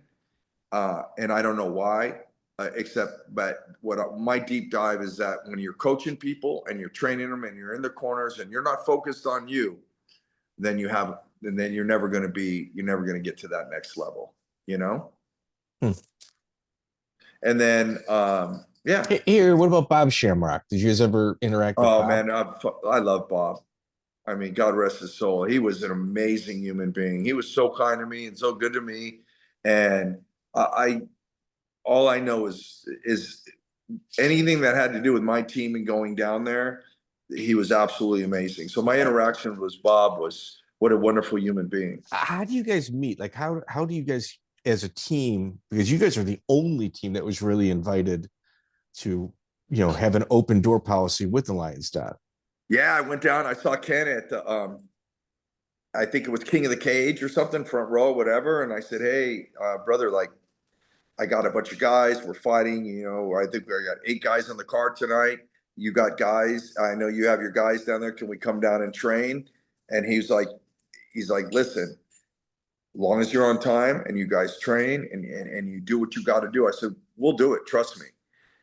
There's the story too about Ken and I going down and training in the SEALs in Coronado, which is a great story. But, and we went down there and Mikey Burnett, Jerry Bolander, Vernon White, Trey Telligman, Guy Mesger. Yeah. Trey. Oh, Guy's amazing. Trey's amazing.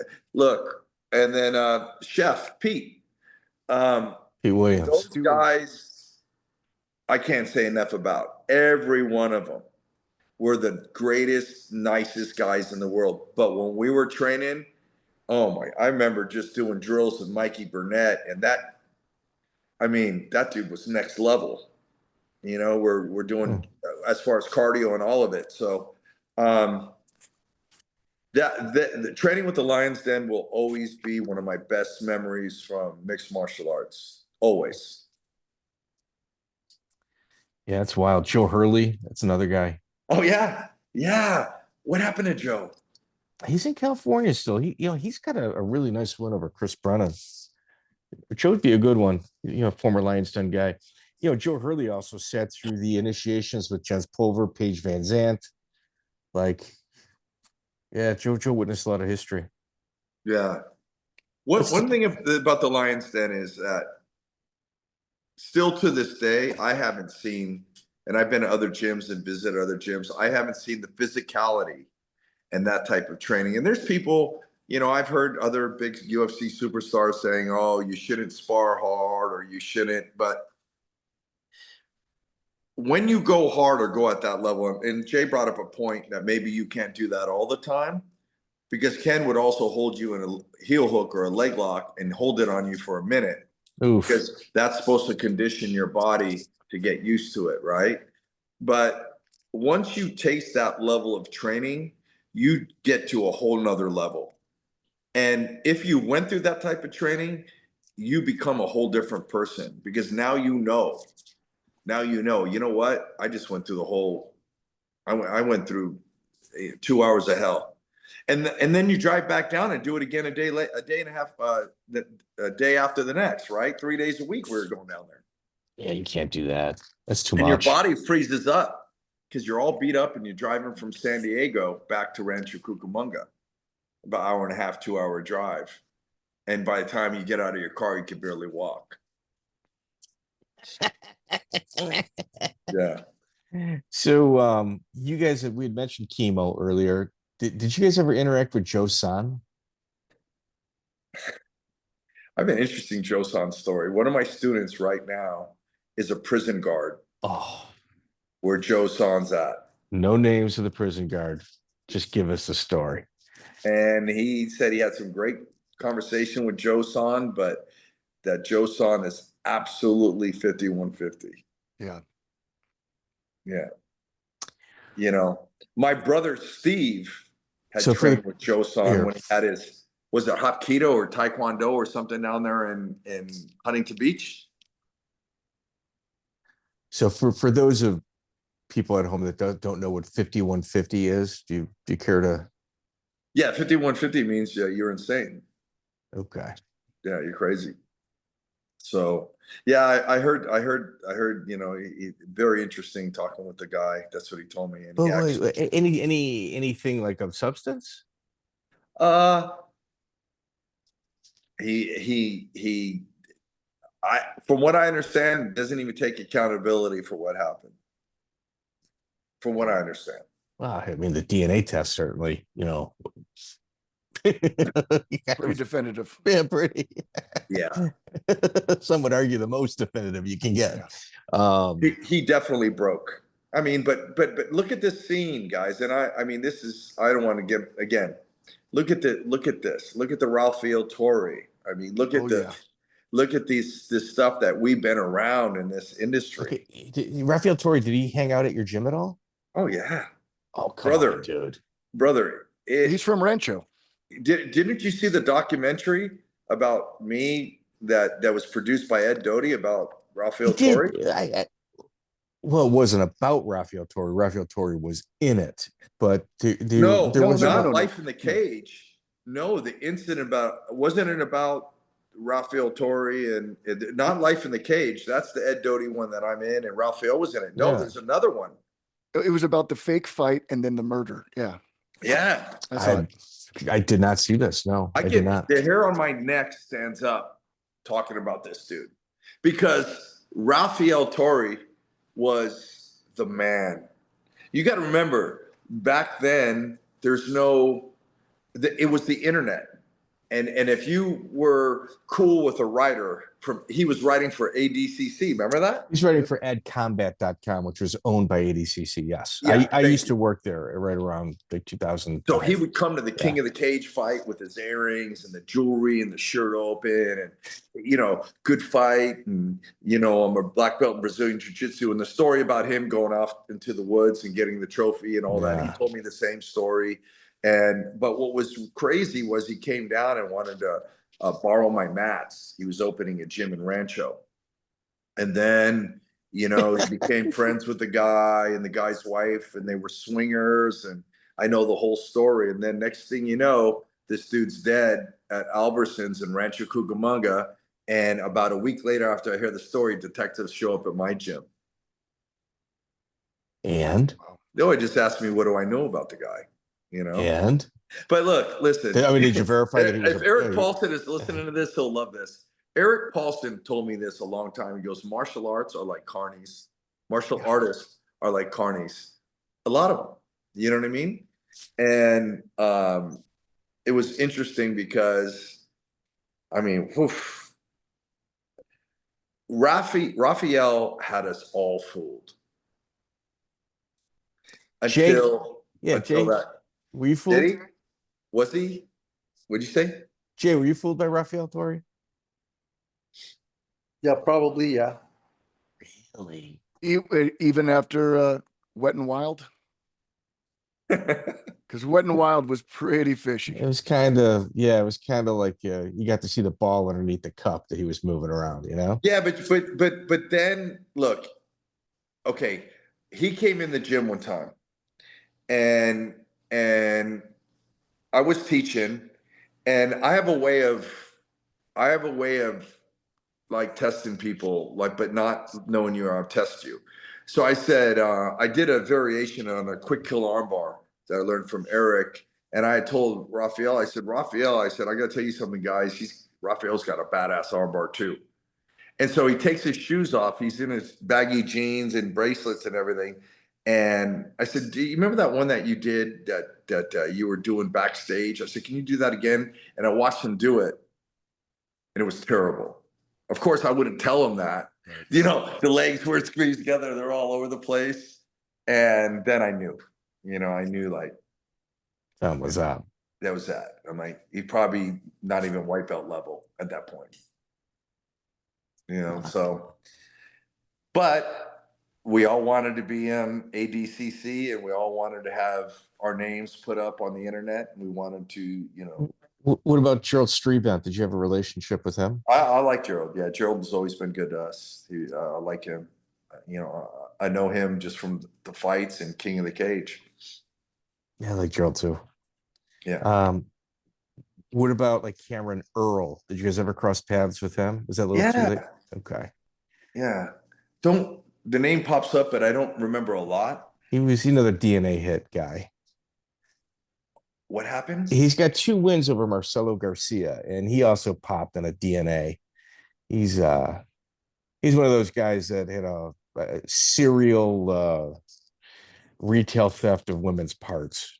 Oof. Oh, geez. Yeah, we're on we're on YouTube, so I think you gotta be real careful with how you phrase things. Yeah, wow. He committed some retail on some women's private areas. Yeah. Jay, did you ever run into these characters? No, thank you. No, Jay, you did, but Jay was in his own world. Jay's Mr. Happy, like you see him right now, and he would come in and train and tell everybody thank you and then leave. Jay was in his own little spot. So he's crossed paths with all these guys, but Jay does his own thing. A high barrier to entry with Jay. Okay. Yeah. Okay. Jay goes to fights, gets a win. Oh, that's great. And then he smiles and then he leaves. You know? Jay, what were your experiences like with Bobby Hoffman? Oh, wow. You know, I like the guy up until he had a problem with, I can't remember who it was. And we went over to a gym he was training in. Do you remember, Eddie? He went to go train at some, like, I don't know, like, it wasn't an LA Fitness. It was like some kind of like regular gym. Yeah. We went there to train, and Bobby Hoffman was there, and he had just fought, and he had his eye opened up. He had opened up his eye. He had a laceration. He had some stitches. He had a fat lip, black eye. Yeah. And he was talking a lot of bad stuff. You know, just a lot of negative stuff. And we walked out of the gym, and I remember we walked back in, and I basically told Bobby Hoffman, because I trained with Bobby Hoffman. I know what he could do. All Bobby Hoffman has is basically like a right cross. He could throw a hard punch. But in my opinion, and if he hears me talking, I'll tell him, he can't fight. He's not a true fighter. He's very emotional. True. Rage. Yeah. Rage. Wow. Yeah. What happened to Bobby Hoffman? Dude, I've been looking for him for like 2 years. It's the lengths that Joey and I go to find some of our guests are absolutely like ridiculous. Like we don't even like talking about it because it's fucking embarrassing. Bobby, I was calling tree removal services like in the Northwest Iowa area with somebody that had a manager of the same last name. Like you have no idea. We've tried to get this guy ever. He is alive though. As far as we could tell. You know, we know Harold Howard is living, you know, in like a homeless community. If I can pin it down, I'm getting an airplane. Harold Howard is? We're trying to get out there. We're Yes. trying to get we're trying to pin him down. Like Brett Rogers, I kind of know where he's at. I'm not real excited to see him in person, but Harold Howard, I am. Yeah. We're gonna get these guys. We're gonna get all three of those. Yeah. Well, let me know if I could do anything to help. Oh, Bobby Hoffman would be. Can you imagine that interview? I got to tell you that the whole Bobby Hoffman thing is still funny to today. Boom, phone call, Monty Cox. Hey, Monty, how you doing, brother? Good. Hey, listen, Bobby Hoffman's on his way out to you. Well, he had issues with your management. He spoke out publicly about the team of management. He always had issues with everybody. So it's like he spoke out. I've never known that Bobby had an issue with me or management, because I got to tell you, when Bobby came to me, he's the nicest gentleman in the world. He left death threats on Monty's answering machine, and I know he spoke publicly. The SWAT team was called out on him in Rancho when he was at the hotel. What happened? I don't know. I can't remember the exact details, but all I know is Monty called me, and then Pat, we're sending you Bobby Hoffman. Okay, great. Keep him. See what you could do with him. And he showed up in the gym, and he's a very yes sir, no sir type guy. And then it all went to hell in a handbasket. And he had a relationship, and then drinking, and then I guess the SWAT got drawn up, SWAT team on him. But nothing you could do for Bobby was enough. You know, so Jay, would you agree with that? Is he one of those guys you give a pound of gold to and he says, how am I going to carry it? It's heavy. Yep. Is he one of those 100%. guys? Yeah. I didn't have a good relationship with Bobby Hoffman. I didn't care for the man at all. Was he one of the guys that is counting the change in your pocket, thinking it's his? Yeah. Oh, man, I hate that. I mean, most of the guys didn't care for Bobby. Yeah. How long did he last for in your gym? I think he was there for a few months. That's longer than most. Yeah, but you know, for him, guys, I've had guys that you know very well that come into the gym, our gym. I can't say this guy's name because I like him, but he's fought tons and tons and tons. I let him stay with me at my apartment. Wait, before we go, give us one opponent. Okay. I can tell you this.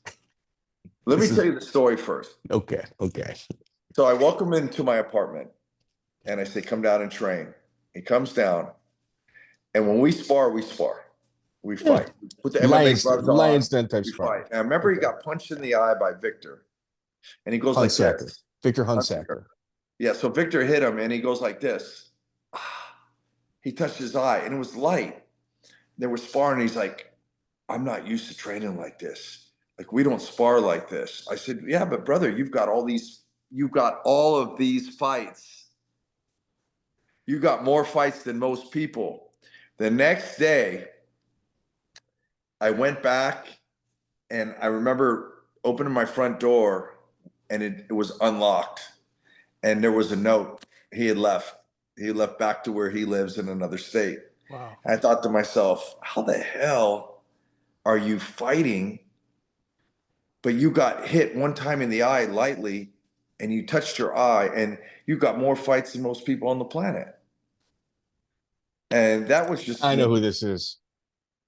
Can I give a state? Can I say— Hold on, let me hide my face. Okay. Hold on. I know what this is. Is he come from the state of Arizona? That's a yes, Joey. I know who this is. So go ahead. So anyway, wonderful person. He hasn't been out of the first round much. Go ahead. Yeah. Love the guy, but it's very interesting, you know? I mean, yeah. Did you guys ever deal with like Ryan Gregg?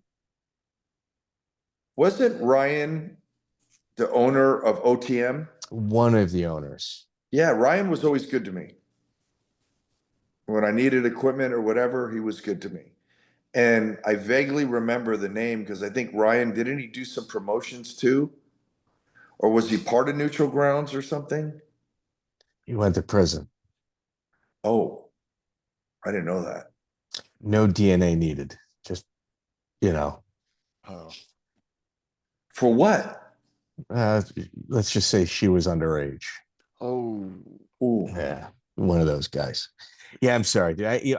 I've got like these lists of like horrible human beings that I have kind of like Well, set the aside. one that killed me the most, the one that bothered me the most is Travis Fulton. Yeah. And I'll tell you why. Like, I like Travis, and I cornered Travis, and I would pop up at Monty Cox's event, and they flew us out to go fight, and Travis didn't have a corner man, and I would corner Travis. I've cornered Travis probably 4 or 5 times, maybe, or more. So And Travis was 1% of his fights. yeah, I know. And I never ever saw Travis act inappropriately. You know, he popped up in like 2013 where he swore it was like a false accusation. And then when he was in jail for what it is he did do, somebody, I'm reading between the lines.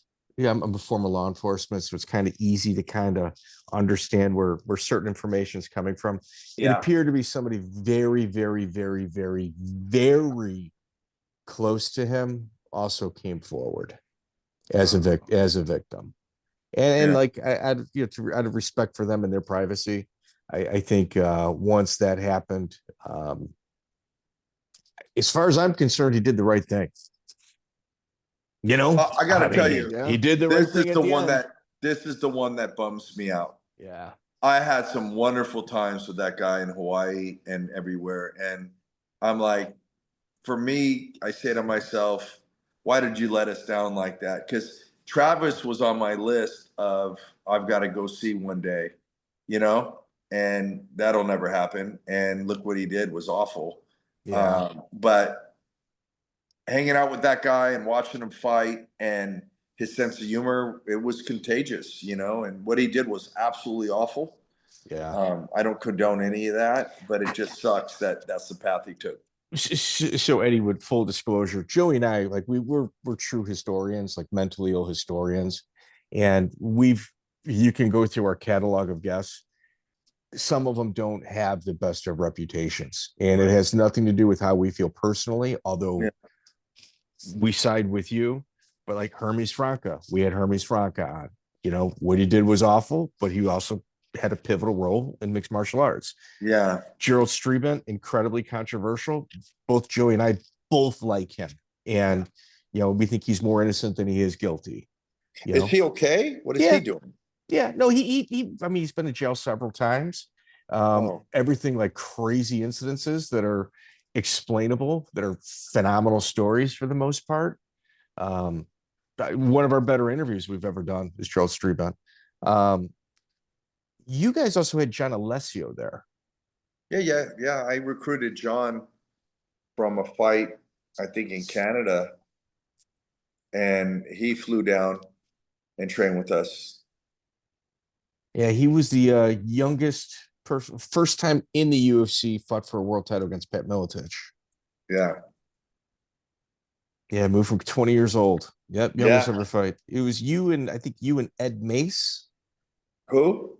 Ed Mace? No? I don't know. Am I off on that? I'm probably off on that. It might be the Canadian guy that he flew down with.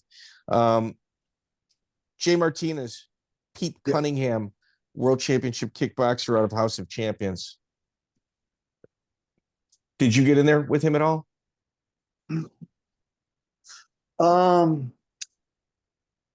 Let me recall. Pete Cunningham. So that was my trainer. He was out of House of Champions. He was one of the corners for Ryan Painter when he fought Chris Stevens. But Pete's my sensei. Yeah. I trained with Pete Cunningham for my first K1 fight. I used to drive all the way from Rancho to House of Champions. So Peter Cunningham, I trained with him 5 days a week for a year plus 2 years. I mean, Pete was my sensei every time I fought in K1 and my cornerman. Jay, you never had No. opportunities with him? No? Okay. Never had anything. No. So that's why I went with Eddie, because of Pete. You guys also had Josh Hall. He fought in that Rings USA tournament. I met Josh Hall, and I went out and trained with those guys at the U.S. Greco team in Fort Carson, Colorado. Josh Hall and Jason Lukitis. Those two guys. Yeah. Yep. So I went out to train with those guys. I was fascinated by it. Josh Hall, that's another guy that, I don't know. Like, I think Josh, I'm not 100% sure. I've got no ill will against Josh, but I think Josh felt like maybe I put him in a fight too early. And I think he had told me that when I saw him at a pool party in Vegas or something. We were all drinking, and he said that, yeah, I think you put in that fight too early. But here's what I told him. I said, Josh, if anybody I believe could take it all the way to the next level and be a champ, is you. So I thought Josh was Superman. I really did. I mean, you watch this guy in Greco-Roman training at Fort Carson and then go up a rope like nothing, and the conditioning level. And we did the bar trail out there and everything. This guy was Superman. So for me to put him in, I don't know who he lost against in Super Brawl, but in my opinion, Josh could beat anybody. And I think that's something too that maybe some of the fighters didn't understand, is that if you did lose and I put you against somebody, it's not because I didn't believe it. Yeah. I believed you could win. You believed he had a shot. Yeah. I never put a guy in just to put a guy in to appease a promoter. We trained our asses off, and Josh is one guy, Josh Hall, that I really believe could take it all the way. I mean, he fought Jeremy Horn, Hito Mutsu, Kanehara. Like he fought some tough guys, like legit tough guys. Josh is tough as fudge. Yeah. I mean, that is a guy that really should have been and could have been UFC champion. Huh. Jay, do you remember training with Josh? Yeah, I agree with you 100%. Yeah. Really? Yeah. And I honestly, I felt like in training, I could usually smash literally just about everybody I could train with. I mean, I'm a confident fighter, and I'm even more confident when we're just training. Josh was at another level. Really? Yeah. I mean, these Greco-Roman dudes are like, they're tough son of a bitches, because Josh was around that whole time with Matt Lindland and all those dudes when the big Matt Lindland controversy happened with the U.S. trials. I mean, I remember all that stuff. And Jason Lukitis, and I mean, those guys going out there, and for me to train with those guys, I was like, and then go to the Olympic Training Center. It was pretty amazing. Like another level of toughness, which was different than experiencing at the Lions Den. Wow. The physical agility of doing the backflips and the tumbling and all these things that these guys do was great, because it introduced us to a new level of conditioning. Yeah, you guys fought for Ryan Chenoweth at Neutral Grounds as well. Joe, you used to go to all those shows. Oh, yeah. Yeah, I went to all the local shows.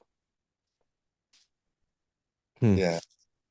So did you guys prefer the California scene, or did you like taking the trip to Hawaii? No, nothing beats Hawaii. PJ, I mean, look, it was just, I remember one time, just all of us. Jay, remember when we almost missed the airplane? Yes. and we were all running to the gate, and we ran to the gate with maybe like 1 minute left. And we got on the plane, and we're all like, and that's when I passed out the fake lottery tickets to Brian Warren, and he thought he won 100,000 on the plane. And I watch him scratch it off. He's sitting up diagonally from me, and he's looking around, and about an hour later, he calls me over. He's like, "You're not going to believe this." And he shows me his $100,000 winner. But we played jokes on each other. Danny Fowl. doesn't get the credit he deserves. How about That's him? true. Good Danny guy. Fowl, Good guy, pound yeah. for pound at 170. That's another dude that was a killer, a serial killer. And if he could, I think Danny Fowl was undefeated, and then he just stopped. Yeah, he was. I grew up with that guy. Our dads were best friends, and yeah, I think he stopped at like 6-0. Was it Yeah. 4-0 or 6-0? Hey, Maybe officially 4 because he fought on some Yeah. that didn't show up on the record, like Jay. Okay. yes, he did. And I would hold mitts for him. And we would shake you, we'd feint the takedown or the blast double and throw the overhand right and then W. And Danny Fowl was the hardest hitter, pound for pound. I mean, he was raised in a family with 6 brothers, so they had to. I know it was 8 8 brothers. So Oh my God, yeah, latex allergies in the family. How old is Joe? How old is Danny in comparison to his brothers? Danny was one of the younger ones. He was the third. He had 2 older brothers and then a bunch of younger brothers. Yeah, I see Mike and some of these guys around, but what people don't know about Danny was an absolute killer. Even on how about the street fight history? Oh, his street fight stories are insane. I mean, I watched him one day. These guys were running their mouth. There was 4 of them in the car, and Danny ran in and dove through the window. Yeah, that sounds like Danny. And don't put any liquor in that guy. Oh God, no. Yeah. But Danny was one too, and I'm sure Jay will tell you that I think Danny, if he had a chance to go in the UFC, he would have done some damage for sure. I know this. I agree. Yeah. We're coming up on 2 hours, gentlemen. I think what the most important thing here is, and we just had Kajan. We've been hitting the California scene pretty hard, especially like the fabric and brick and mortar that make up the regional scene. You know, without you guys, that house can't be built. I mean, that's a fact. I mean, you guys had lots of bodies over there. You're not afraid to be the B-side, no matter where you guys were. I mean, super important. Isn't that really what it's all about? 100%.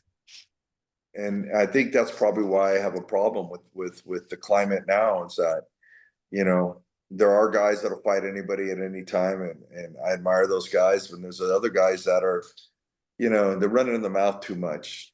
I think it's easy to get motivated and go fight someone if you're making $50,000 a fight. But then you go back to the days when Jay Martinez or we were making $50 and traveling all the way to Tijuana and fighting in a cockfighting arena for $50. So tell us, what's the motivation then? Love of the sport. Absolutely. And you like to fight. Yeah. I mean, is that how it is nowadays? I'm not so sure. It's not what I see. Here, let's do an open rule set. Knees to the head of a grounded opponent, punches to the back of the head, elbows to the back of the head, 12-6 elbows, you know, all of that. The entire UFC roster, I'd say about 60%, they're not there under that. That's a street fight. Yeah. That's a street fight. No, you're not you're getting rid of the point fighters and you're putting in street fighters, you know, with a good skill set. Yeah. Or do you want me to keep going? What about in Mexico, you know, or the night before, if you're in the hotel, you got knocks on the door at 12 a.m. To go party. They send girls to your door. In Russia, David, they sent people to our room the night before the fight. 4 girls were knocking on the door to go party. I mean, all the other things that you've got to deal with that I'm not so sure that happens now. Well, I will say in Chicago, there was a 135-pound world title fight. I mean, that's fucking, where women definitely were there until about 3 a.m. And the guy known for his cardio gassed out. Yeah. Lost his title. Women weaken legs. Yeah. I got an experience of hanging out with Peter Arts and the Dutch. Another level too. Another level. So the mafia scene in Holland, legit, right? One like, day, what city do you live in? Chicago. One day we got to go have some drinks. Well, I'm And I have to sober, tell you but I this. will be there. I have to tell you a story that we were driving. I was with Peter and we were with some associates, and he looked up at the billboard and there was this brand new Mercedes-Benz, like some high-end European Mercedes-Benz. He's like, I'm going to get that. And 3 days later, he pulled up at the gym with that. I mean, next level people. wow. Yeah. Wow. Some great stories. Gentlemen, Jay Martinez, you're one of the heroes of the independent grind, a guy that put lots of work in, man. Truly an honor to have you on the podcast. Your name's been thrown around quite a bit by Joey and Eddie. Obviously, your reputation and your mark in the mixed martial arts world speaks for itself. Well, Really thank you so appreciate you much. guys having you guys on. Thank you guys Yeah, both. thank you. Thank you. It was a pleasure. I think we'll have to do a part 2 sometime. Absolutely. 100%. Absolutely. Definitely. Gentlemen, take care. Have a good night. Thank you. Joey. I'm glad we checked that box. I've been wanting to do this one for a while, and I just want to say thank you to Ray Nunez, an old buddy of mine. He's the one that set this up, got me Eddie's number. So thank you, Ray. Yeah, that's cool. That's cool. Yeah, I know those guys. I mean, it's kind of like what we are. We like the independent grind. We like the guys that put the work in, and these aren't people where they just show up and you're like, who are they? Where did they come from? It's like, no, they put the work in. It's frustrating. It's frustrating when I look at Jay's record because there's at least 3 fights missing that I was personally at.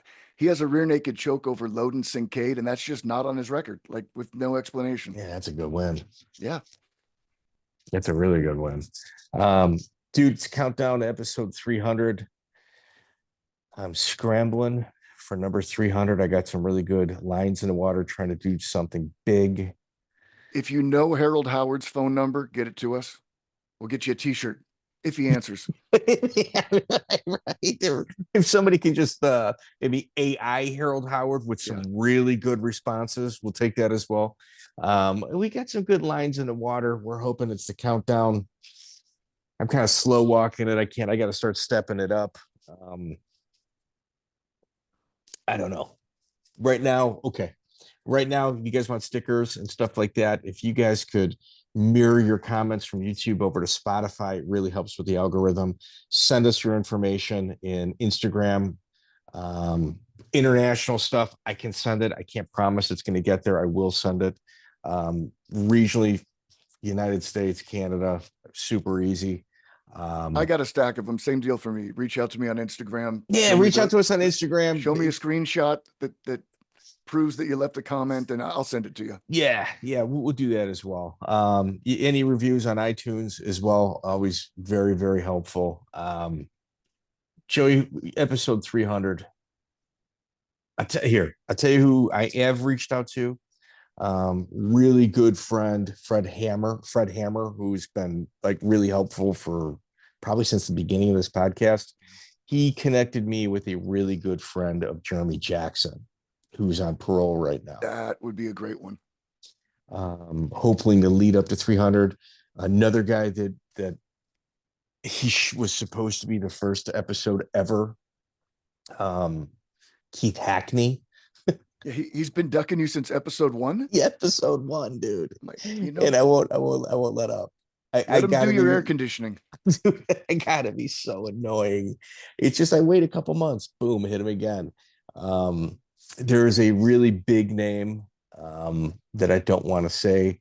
I think we're gonna have to use some tomfoolery to get them, but I think I honestly think I could pull a rabbit out of the hat. I gotta be ready though. Like it's gonna be one of those things where Joey, no, call in sick. We're doing it. Like I said, we got 3 irons in the fire. Jeremy Jackson, I don't think would be right for episode number 300. Another thing too, we can bring in Chris Lytle. He's the one that kind of started this with me. We can finish off his career for episode 300. That would also be cool. Yeah. 100%. What other ideas do you think you got? And for 300, I don't have any big names like that are worthy of 300, but I got a couple more local guys who like actually fought in Pride, and Herb Dean we're championship belts, championships. You know what I oh, mean? yes, yeah. If I That can would. drag Herb on for a third one. Oh, dude, you okay? I think I'm going to get Steve Jenham's phone number. Nice. We might have to have Herb text him. Yeah. You don't think the fact that he's a cop and you're a cop, there'll be No, some I've tried. camaraderie? I've No? tried Okay. through email. Yeah, no, not happening.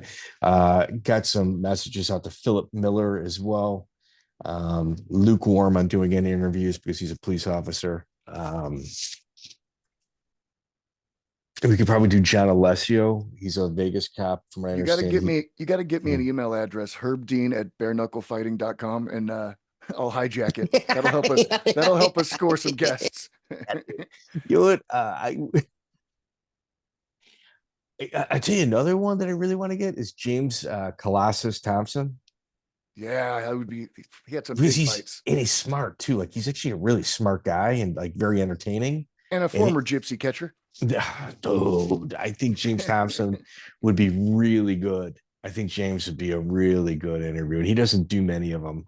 Yeah, he almost murdered Don Fry. Then he got screwed against Kimbo. He had a hell of a career. Yeah, he had Ken Pavia as a manager who he really liked.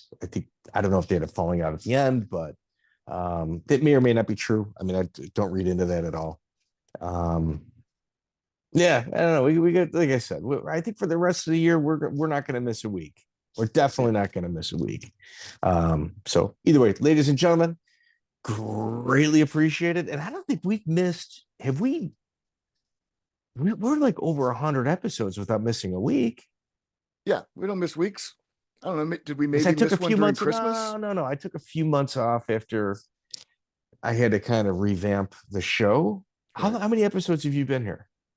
I think we looked it up, and I started at episode, was it 139 or 169? Okay, and we're at like 290 something. Yeah, I've been here for a while. I keep telling my wife it's going to pay off. We're going to start making money soon, real soon. Dude, we haven't missed a drop in 2 years. Yeah. I mean, we've come close, but we've always made it. Yeah. We're dedicated to our audience. All right. So I'm revamping the YouTube page. Needs a lot of work. I'm kind of in copy and pasting, cleaning up dead links. It's a fucking mess. I'm trying to clean up the back catalog to kind of right size it. We got Julio out of Ragdoll MMA doing thumbnails. He's gonna, dude. We've got some killer clips that have like under 100 views, like ridiculous clips that we've had from past interviews with under 100 views, like Tom Atencio getting robbed by Fedor Emelianenko's brother. 46 views. Like, wait, what? Dana White having a spy inside of Affliction, under 100 views. Yeah. Like, wait, what? Nick Diaz's house getting shot up or his car getting shot up, under 100 views. I'm like, no. I think you just need to get vaccinated. It's snipped. I need to get vaccinated and snipped. Yeah. Joey, always a pleasure, brother. Good to see you. Take care. You as well.